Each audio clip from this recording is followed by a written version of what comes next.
अध्याय 7 देख रहे हैं, अंडरस्टैंडिंग मार्जिनलाइजेशन। हास्यकरण की समझ, हास्यकरण को समझना, इसकी चर्चा करेंगे आज। किसी भी किताब या कॉपी, जैसे अगर आप एक कॉपी में कुछ सवाल जवाब लिख रहे हैं तो बाएं हाथ पे एक छोटी सी पट्टी खाली रहती है। यहां पर आप क्वेश्चन नंबर 1 आंसर इस तरीके से लिखते हैं और उसके बाद उस हाशिए के बाद चीजें लिखते हैं। तो ये जो मार्जिन मैंने बताया आपको, इसी को मार्जिन या हाशिया कहते हैं। कोई भी प्रिंटिंग अगर होती है, कोई भी बुक किताब देख लीजिए, तो उसका एक दायरा, एक खाली जगह होती है और अंदर कंटेंट लिखा होता है, इसी को हम हाशिया कहते हैं। जब हम सामाजिक परिस्थितियों की बात करेंगे तब हो सकता है कोई समाज ऐसा हो जिसकी संस्कृति अलग हो, समाज अलग हो, अलग भाषा बोलते हो, उनकी रीति रिवाज संस्कृति अलग हो, और किससे अलग हो? जो मेजॉरिटी कम्युनिटी है, बहुसंख्यक समाज है, उनसे अलग है। अब ये हो सकता है कि एक या दो कम्युनिटी हो या बहुत सारी कम्युनिटी हो। हिंदुस्तान में बहुत सारी कम्युनिटी है। ये जो कम्युनिटी है, इसमें बहुत सारी कम्युनिटीज ऐसी होंगी जो मार्जिनलाइज्ड है, हास्यकरण का शिकार है। इनको डराया धमकाया गया होगा, इनको डर है। ये क्योंकि कम, इनकी संख्या कम है, इनके पास पावर नहीं है, संसाधन नहीं है, हो सकता है मौके भी, इनको अपॉर्चुनिटीज ठीक से नहीं मिल रही हो।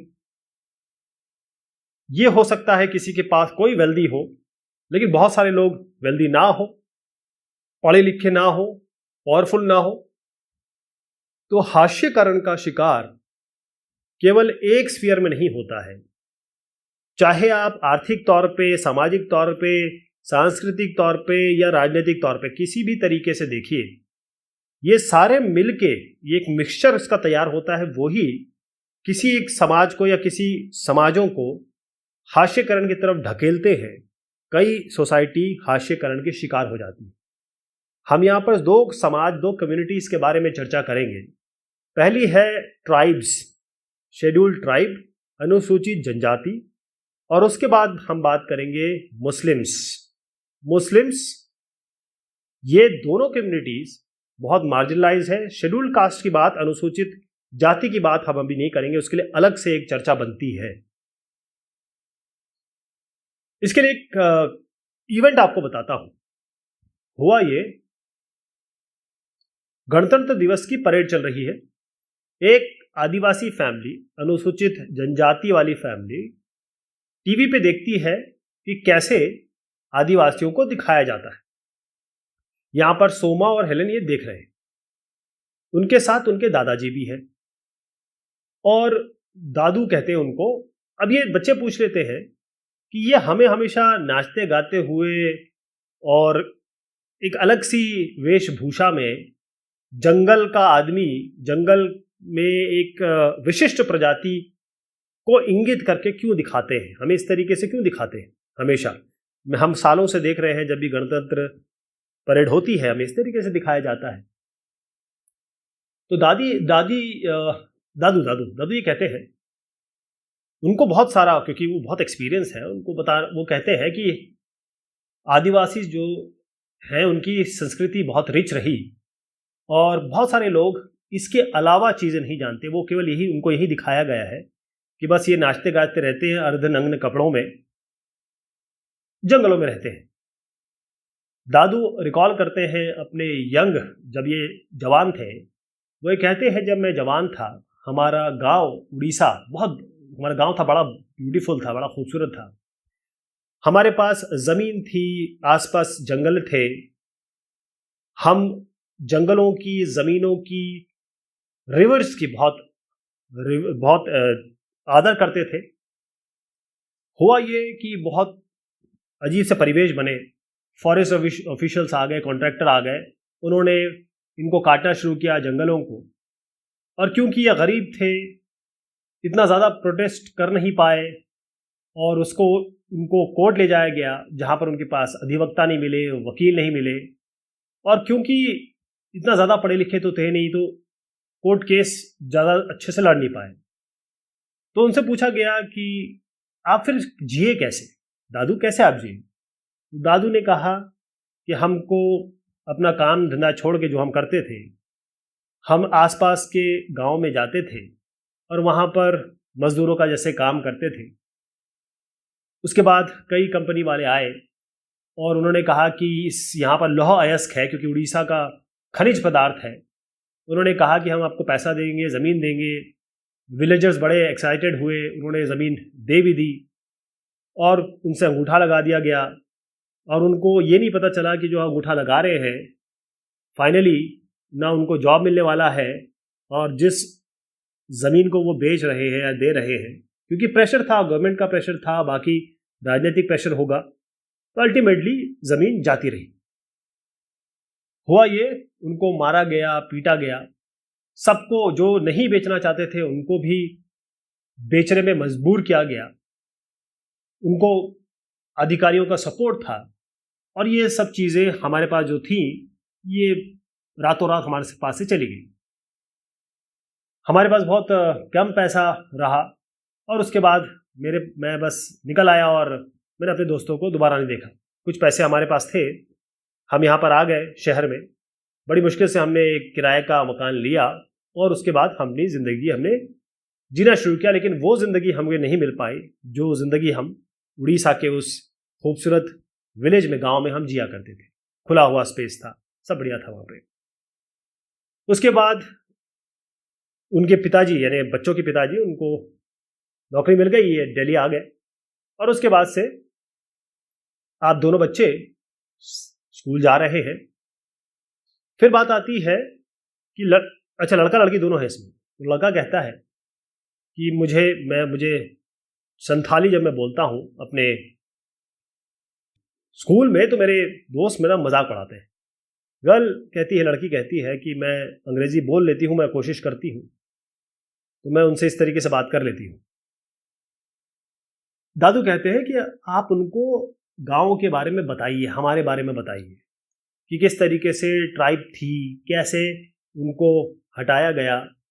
और केवल जो टीवी में दिखाया जाता है अर्धनग्न कपड़ों में नाचते गाते हुए परेड में, ये हम नहीं है, ये हम हैं, लेकिन अब हमेशा हम नहीं हैं। ये केवल एक पार्ट है हमारी ज़िंदगी का। हम भी नॉर्मल बाकी लोग जैसे हैं। अब ये जो स्टोरी थी ये दादू की कहानी नहीं थी, ये कहानी है लाखों लाख आदिवासी, लाखों लाख ट्राइब जो होती हैं हिंदुस्तान में हमें मिलती हैं। ट्राइबल्स को हम आदिवासीज कहते हैं, आदिवासीज ट्राइबल, जिसको हम शेड्यूल ट्राइब, ये कहें कि ऑफिशियल लैंग्वेज में हम इन्हें शेड्यूल ट्राइब कहते हैं। इसका मतलब वो सारे आदिवासी ट्राइब्स जो सरकार की लिस्ट में आते हैं, शेड्यूल में आते हैं। शेड्यूल ट्राइब्स हम ऑफिशियल नाम यूज़ करते हैं, सरकार उनके लिए यूज़ करती है, क्योंकि अलग अलग डॉक्यूमेंट शेड्यूल ट्राइब का एक सर्टिफिकेट वगैरह बनता है, उससे उनको नौकरी में फ़ायदा होता है। शेड्यूल कास्ट, शेड्यूल ट्राइब, ऐसा अलग अलग शेड्यूल में नाम दिए गए। आदिवासीज, जिनका लिटरल मीनिंग अगर लिया जाए तो ओरिजिनल इनहैबिटेंट कहते हैं इसको, नेटिव, जो वहाँ के ओरिजिनल रहने वाले, शुरुआत से रहने वाले, वो सारी कम्युनिटीज़, वो समाज जो जंगल के करीब रहता है, जंगल में रहता है, जंगल के पास रहता है। 8% हिंदुस्तान की पॉपुलेशन आदिवासी की है, ट्राइब्स की है। और बहुत सारे लोग वहाँ रहते हैं जहाँ पर खनन, माइनिंग, इंडस्ट्रियल सेंटर, इंडस्ट्रीज, वो इलाकों में इनका सेटअप है, या कहें कि यहाँ पर इनकी ज़्यादा नंबर मिलते हैं। जैसे आदिवासी क्षेत्र बताऊं तो जमशेदपुर, राउरकेला, बोकारो, भिलाई। आदिवासीज कोई होमोजीनियस पॉपुलेशन नहीं है, यानी ऐसे नहीं कि आदिवासी कहें तो सब एक जैसे होते हैं। 500 अलग अलग आदिवासी समाज है। आदिवासी, जैसे मैंने अभी आपको बताया, बहुत जिनकी संख्या बल ज़्यादा है वो छत्तीसगढ़, झारखंड, मध्य प्रदेश, उड़ीसा, गुजरात, महाराष्ट्र, राजस्थान, आंध्र प्रदेश, वेस्ट बंगाल, और नॉर्थ ईस्टर्न स्टेट में अरुणाचल प्रदेश, असम, मणिपुर, मेघालय, मिजोरम, नागालैंड और त्रिपुरा में शेड्यूल ट्राइब्स काफ़ी सारे हैं, काफ़ी ज़्यादा है। अब उड़ीसा में आप जाएंगे तो उड़ीसा में ही 60 तरीके के अलग अलग ट्राइबल ग्रुप्स हैं। आदिवासी सोसाइटीज, आदिवासी जो समाज है, ये आपको थोड़ा सा अलग ही दिखाई देगी। ये इसलिए क्योंकि इनके बीच में कोई कास्ट सिस्टम नहीं है, वर्ण व्यवस्था नहीं है, ऐसा कुछ है नहीं। ये एक दूसरे से अलग अलग इलाके हैं तो अलग अलग डिफरेंस इसका इलाकों से पड़ता है। और इनमें जैसे मैंने कहा वर्ण व्यवस्था तो है नहीं, इनको कोई किंग तो था नहीं जो इन पे रूल करता था। ये अलग अलग रिलीजन, धर्म को मानते हैं, इस्लाम, हिंदुइज्म, क्रिश्चियनिटी। ये अपने पूर्वजों को मानते हैं, गांव को मानते हैं, और नेचर स्पिरिट्स, मतलब इनको लगता है कुछ आत्माएं हैं। इसके बाद ये ज़मीन, और इनको स्पिरिट कहते हैं, जैसे जंगल हो गया, नदी हो गई, माउंटेन हो गया, इनके स्पिरिट्स, इनकी आत्मा एक तरह से इनको वर्शिप करते हैं और बहुत पूजा करते हैं। इनकी विलेज बाउंड्री होती है और वो बड़ा एक हर जगह को ये वर्शिप करते हैं, पूजा करते हैं। इसके अलावा इनके आदिवासी को देखा जाए तो और भी बहुत सारे धर्म हैं जिन्होंने इनको इफेक्ट किया या ये इससे इफेक्ट में आए, जैसे बुद्धिस्ट हो गए, वैष्णव, भक्ति, क्रिश्चियनिटी। इसका मतलब ये अलग अलग धर्मों के संपर्क में भी आए। मैं अगर आपको बताऊं कि जगन्नाथ जो उड़ीसा है, शक्ति है, और तांत्रिक ट्रेडिशन ये आपको बंगाल और आसाम में मिलेंगे। 19वीं सदी बहुत सारे आदिवासी ये क्रिश्चियनिटी में बदल गए, यानी वो उन्होंने क्रिश्चियनिटी मान ली, एक्सेप्ट कर ली। आदिवासियों की खुद की अपनी लैंग्वेज होती है जो आपको बहुत बहुत पुरानी संस्कृत है, उस तरीके से आपको दिखाई देगी। क्योंकि बंगाली आप देखें, संथाली, सबसे ज़्यादा लोग जो है संथाली बोलते हैं इसमें। यहाँ पर आप जो चित्र भी देख रहे हैं ये अलग अलग ट्राइबल कम्युनिटीज़ का चित्र है। इन्होंने अब क्या कपड़े पहने हुए हैं और इसी तरीके से इनको हम रिप्रेजेंट करते हैं। हमको ये लगता है बड़ा एग्जॉटिक और बैकवर्ड है, यानी पुराने बहुत ही जंगलात वाले लोग हैं, जंगल में रहने वाले, और ये केवल अपना एक सेलिब्रेट कर रहे हैं, पुराने अपनी जो इनकी पारंपरिक वेशभूषा है उसमें सेलिब्रेट कर रहे हैं। क्योंकि जैसे हम लोग सेलिब्रेट करते हैं दिवाली, होली, ईद वगैरह, वैसे ये भी कर रहे हैं, लेकिन हम इनको टाइप कास्ट कर देते हैं। आदिवासी को स्टीरियोटाइप कर दिया गया है, यानी इनका जो हमारा दृष्टिकोण है उनके लिए कुछ बना दिया गया है कि ये बिल्कुल कलरफुल कपड़े पहनेंगे, सर पे कुछ टोपा पहनेंगे, नाचते रहेंगे। लेकिन हमको ये लगता है कि भाई बहुत प्रिमिटिव है, गांव जैसे हैं, पुराने हैं, एग्जॉटिक है, आवाज़ मतलब काफ़ी वोकल है, मतलब और करके ऐसे आवाज़ करते हैं। लेकिन उनको ये भी कहा जाता है कि आदिवासी खुद ही बढ़ना नहीं चाहते, खुद ही आगे नहीं बढ़ना चाहते। ये इनके ऊपर आरोप लगाए जाते हैं कि ये खुद ही बढ़ना नहीं चाह रहे। उनको आदिवासी सब blame for their lack of advancement. उनको स्टीरियोटाइप कर दिया गया है, लेकिन ऐसा है नहीं। अब चीज़ें चेंज हो चुकी हैं। आदिवासियों की और डेवलपमेंट की अगर मैं बात करूं तो हमने ये देखा कि हिस्ट्री की बुक हो गई, वहाँ पर जंगल की हमने बात की, किस तरीके से जितने एम्पायर्स थे या कहें अलग अलग सभ्यताएं हुई, सभ्यताएं सब नदियों के आसपास हुई। खनिज की बात करें, आयरन हो गया, कॉपर हो गया, गोल्ड, सिल्वर, कोल, डायमंड, ऐसे ही मेडिसिनल हर्ब हो गए, एनिमल के प्रोडक्ट हो गए, बहुत सारे ऐसे हैं। ये सब आते हैं जंगल से आते हैं, वन से आते हैं। अब यहाँ पर इसके अलावा पूरी जिंदगी इनकी आदिवासियों की फॉरेस्ट पे डिपेंडेंट है, फॉरेस्ट वन पे, इसीलिए उसके इतने करीब है। साफ पानी, साफ जल, मैंने जैसे बताया उसकी पूजा भी करते हैं, इसलिए जंगल आदिवासी जंगल है। हो रहा है कि बहुत सारे ऐसे पार्ट्स हैं वो शिफ्ट कर दिए गए हैं, वहाँ पर अलग अलग काम शुरू हो गए हैं। बहुत सारे अब राजा महाराजा नहीं रहे, स्टेट्स बड़े बड़े हो गए हैं। उनका जो असली बॉन्डिंग है फॉरेस्ट के साथ, जंगल के साथ, वो थोड़ा कम हो गया है। इनके एक्सेस, क्योंकि ये जंगल, जैसे मैंने बताया, ये जंगल है, जंगल ये है, तो आदिवासी जितने पुरानी चीज़ें थी वो चेंज हो चुकी है। जो एम्पायर्स थे, जो बड़े बड़े नेता वेता या कहें जो अगर और पुराना चला जाऊं तो मैं राजा थे, वो आदिवासियों पे डिपेंड होते थे। आदिवासी उन पे नहीं डिपेंड होते थे, वो उन पे डिपेंड होते थे।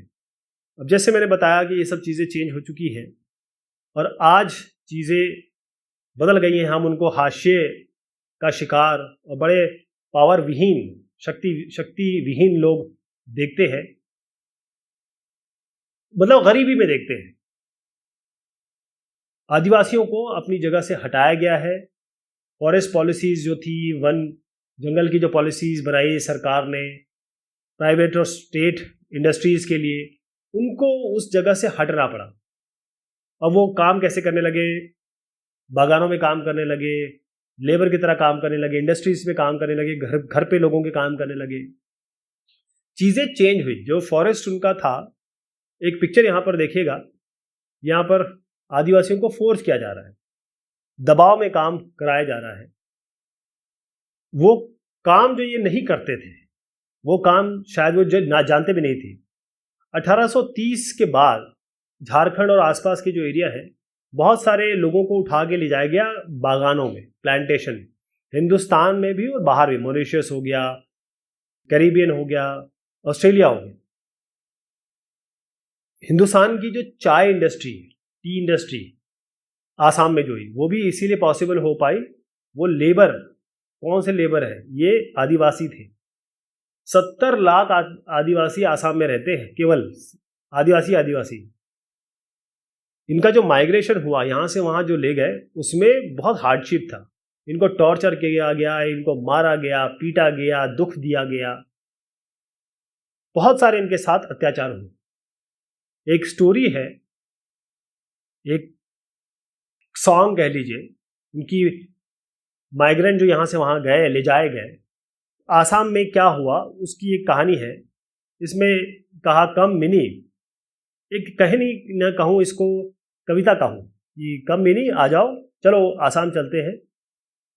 कंट्री इज, हमारे यहाँ पर बड़ी सफरिंग है, यहाँ पर टी गार्डन्स है, यहाँ पर हरियाली है, बहुत अच्छी है। सरदार कहता है कि काम काम काम करो, बाबू कहता है पकड़ो इसको, काम करवाओ, इधर लेके आओ। साहब ये कहता है मैं तुम्हारी स्किन, मतलब तुम्हारी चमड़ी उधेड़ दूंगा। जादूराम हमको आसाम ले आए और कुछ और कहा और कुछ और हो गया। हम कहाँ थे, आज हमारे साथ क्या हो रहा है। इस तरीके का हास्यकरण, इस तरीके का इनके साथ अत्याचार हुआ। एक फोटोग्राफ दिखाना चाहूँगा आपको। ये फोटोग्राफ है नियामगिरी माउंटेन हिल। ये कालाहांडी डिस्ट्रिक्ट उड़ीसा के में स्थित है। यहाँ पर डोंगरी कौंड्स, एक डोंगरिया कौंड आदिवासी कम्युनिटी थी, वहाँ रहा करती थी। ये इनके लिए बड़ा सेक्रेड माउंटेन था, पूजा करते थे। यहाँ पर एक एल्यूमिनियम की कंपनी, इसने माइन बनाना है, रिफाइनरी बनानी है, और उन्होंने इस कम्युनिटी को हटा दिया, डिस्प्लेस कर दिया। अब इन्होंने एनवायरमेंटलिस्ट भी मिल गए, उन्होंने इनको अपोज किया कि भाई नहीं, हम नहीं जाएंगे। अब ये सुप्रीम कोर्ट में केस पेंडिंग है, लड़ाई चल रही है। फॉरेस्ट लैंड जब हम बात करते हैं, उसको हटाया गया खेती के लिए, इंडस्ट्री के लिए, क्योंकि जंगल हटेंगे तभी तो खेती वेती हो पाएगी। आदिवासी उस जगह पे रहते थे जहाँ पर खनिज पदार्थ संसाधन बहुत ज़्यादा थे। अब यहाँ पर माइनिंग होने लगी, खदानें बनने लगी, खनन होने लगा, इंडस्ट्रियल प्रोजेक्ट बनने लगे। जो पावरफुल लोग थे वो आपस में मिले, उन्होंने कोशिश की कि ट्राइबल लैंड को हम किसी तरीके से ग्रैब कर लें। अगर ऑफिशियल फिगर ले तो 50% लोग डिस्प्लेस हुए हैं। किस कारण से? ये माइनों के कारण, माइंस खदानों के कारण, और जो माइनिंग प्रोजेक्ट्स हैं। एक और सर्वे देखेंगे तो 79% लोग ये डिस्प्लेस हुए हैं। कहाँ से? आंध्र प्रदेश, छत्तीसगढ़, उड़ीसा और झारखंड। जो डिस्प्लेस हुए वो बेचारे आदिवासी हैं, वो ट्राइबल्स हैं। और जितने भी और डैम बने तो पानी वहाँ से बढ़ा, इसी कारण से इनको हटाया गया। नॉर्थ ईस्ट में जाएंगे, बहुत सारे ऐसे एरिया है जो मिलिटराइज्ड है, मिलिट्री है, वहाँ पर लड़ाई झगड़ा, वॉर टोन वाला एरिया है। हिंदुस्तान की 54 नेशनल पार्क्स है, 372 वाइल्ड लाइफ सेंचुरीज है, और 109,652 स्क्वायर किलोमीटर का एरिया है। और ये वो एरिया है जहाँ पर ये आदिवासी ट्राइबल्स ये रहते थे, ये वहाँ रहते थे, उनको यहाँ वहाँ से हटाया गया, वहाँ से एक तरीके से भगाया गया। अब यहाँ पर देखें, इनको कहा गया कि भाई तुम एनक्रोचर्स हो, ये जो जहाँ रहते थे अभी आते हैं तो इनको भगाया जाता है, ये कहते हैं तुम एनक्रोचर्स हो। आदिवासी प्लांट स्पीशीज में देखें तो 8000 स्पीशीज है जो मेडिसिन पर्पज से यूज कर सकते, 325 पेस्टिसाइड की तरह, 225 गम रेजिन और डाइस की तरह, 550 फाइबर की तरह, 3500 एडिबल की तरह खा सकते थे जिसको। इनको काफ़ी जानकारी थी जंगल के बारे में, जंगल के प्रोडक्ट के बारे में, जैसे मैंने कहा कि मेडिसिनल पर्पज, पेस्टिसाइड, गम रेजिन, ये सब जानते थे क्योंकि जंगल से आते हैं सब।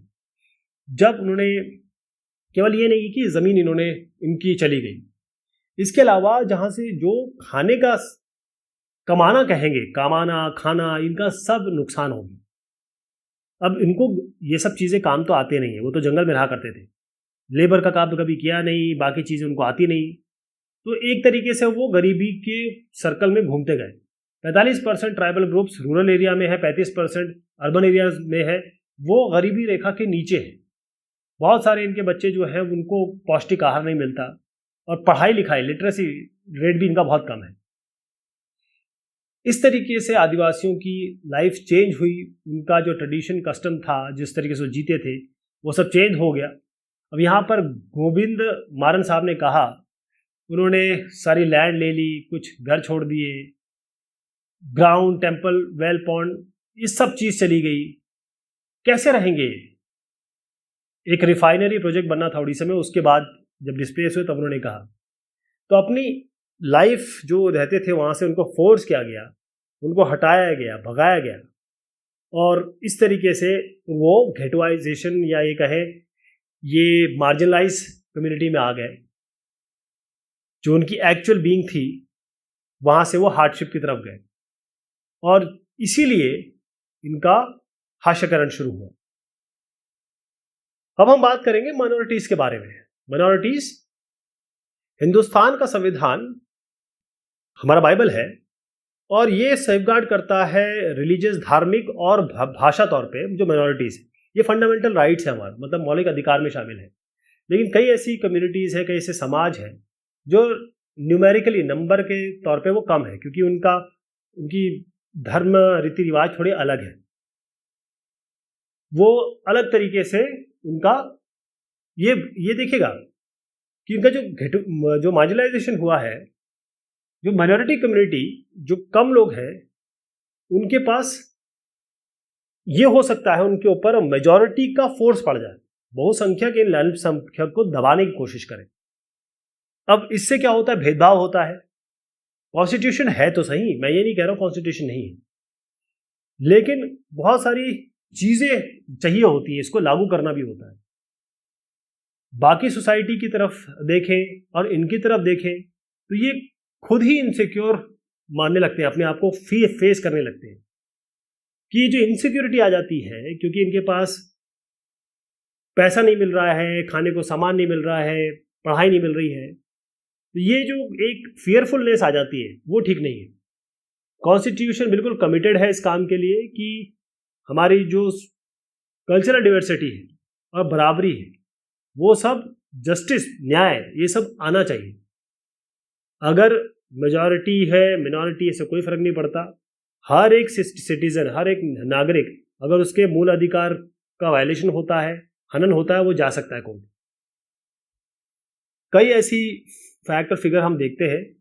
2001 सेंसस की अगर बात करें तो मुस्लिम्स 2001 का जनगणना, मुस्लिम्स 13.4% थे इंडिया में। और क्यों मार्जिनलाइज्ड है ये? क्योंकि बहुत सारे बेनिफिट्स जो मिलते हैं या डेवलपमेंट की बात होती है, वो सब इनको नहीं मिल पाई।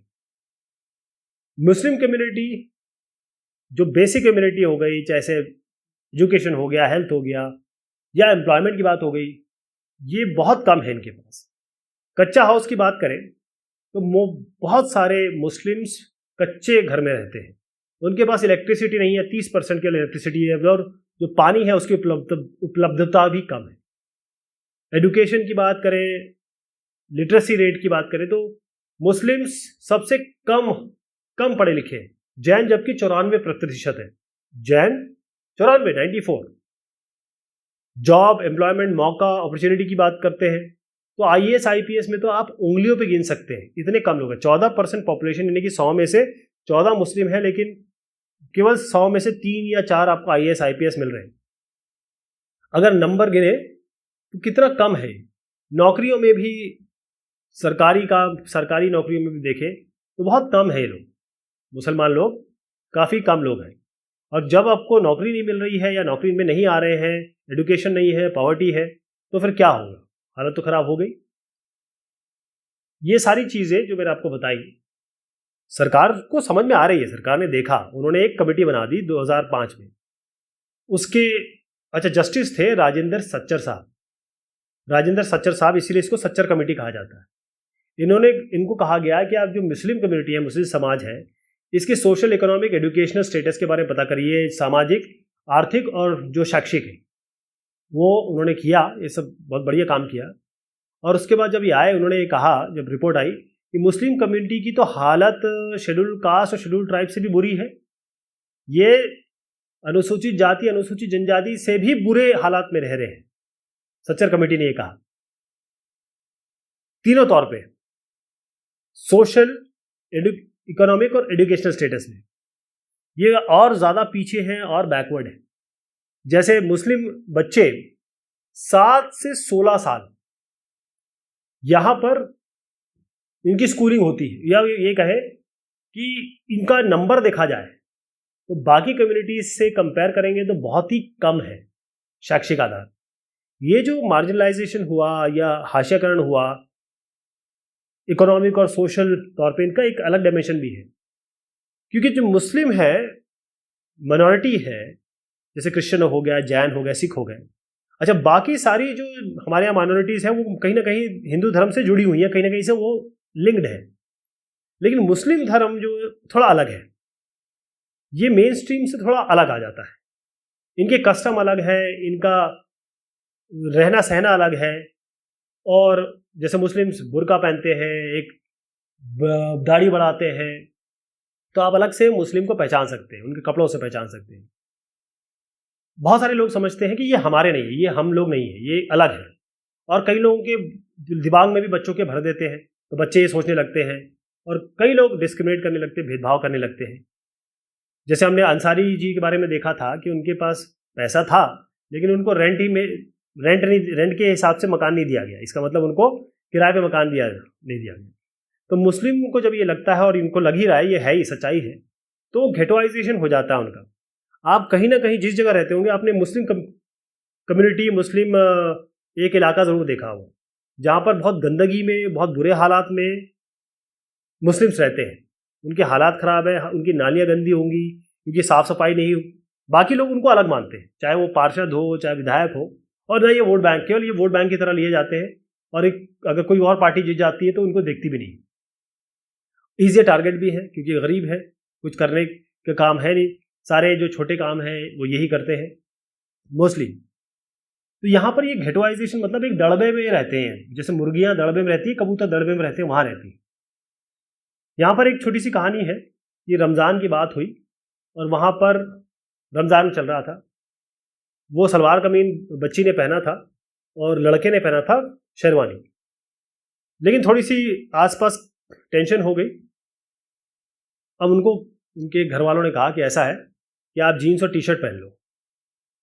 अब बात यह है कि उनको क्यों कहा गया जीन्स और टी शर्ट पहन लो, क्यों वो शेरवानी नहीं पहन सकते, क्यों वो सलवार कमीज नहीं पहन सकते, क्यों वो अपना ट्रेडिशन, अपना धर्म या फिर अपनी रिलीजन की चीज़ें फॉलो कर सकते। एनी फारूकी ने कहा कि क्यों मुझे कपड़ों से पहचाना जा रहा है, क्योंकि अगर कोई टेंशन हुई है, कोई दंगा हुआ है, तो अगर मैंने ये कपड़े पहने तो मुझे मार दिया जाएगा। तो उनको भी उनके अंदर एक डर आ गया, उनके माँ बाप पे डर है।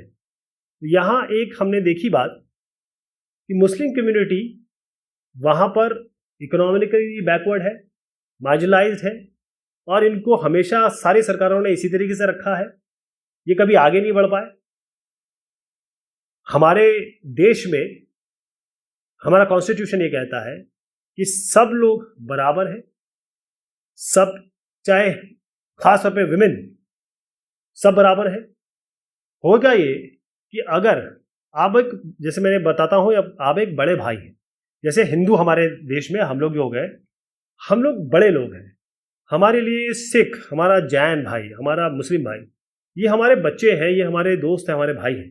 इनकी मदद करना, इनकी अगर ये कहीं पीछे हैं, हम उनको बराबर लेके आए, तभी देश आगे बढ़ेगा, तभी देश आगे बढ़ेगा।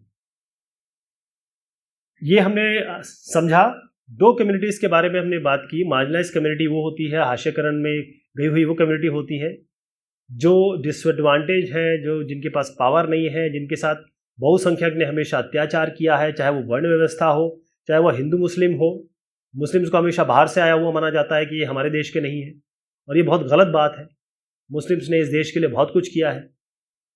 शेड्यूल ट्राइब, ये सारे लोग ऐसे हैं जिन्होंने इस देश को बढ़ाया है। रिलीजन के कारण उनको अलग किया गया। शेड्यूल जो ट्राइब्स थे उनको उनके ज़मीनें से बेदखल कर दिया गया, जहाँ के वो नेटिव थे, जहाँ रहते थे वो, और उसके बाद उनका जो सोशल स्टेटस है वो कम होता चला गया। यहाँ पर आपको एक बात बताता हूँ, सच्चर कमेटी की और थोड़ी बात बताऊँ। आपको समझना चाहिए कि मुस्लिम्स जो माना जाता है वैसे नहीं है, इनकी हालत वाकई में ख़राब है और हमको इसको समझना चाहिए। सच्चर कमेटी ने जो दिमाग में लोगों के था मुस्लिम के बारे में वो सब दूर किया।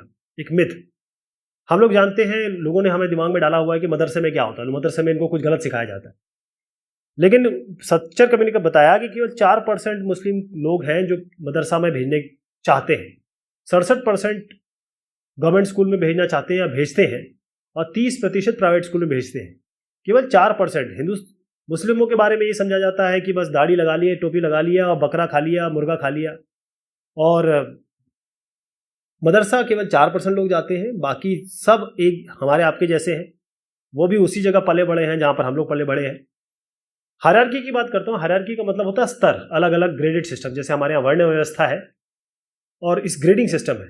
जैसे कैस्ट सिस्टम है, ब्राह्मण सबसे ऊपर है, शूद्र अतिशूद्र सबसे नीचे है।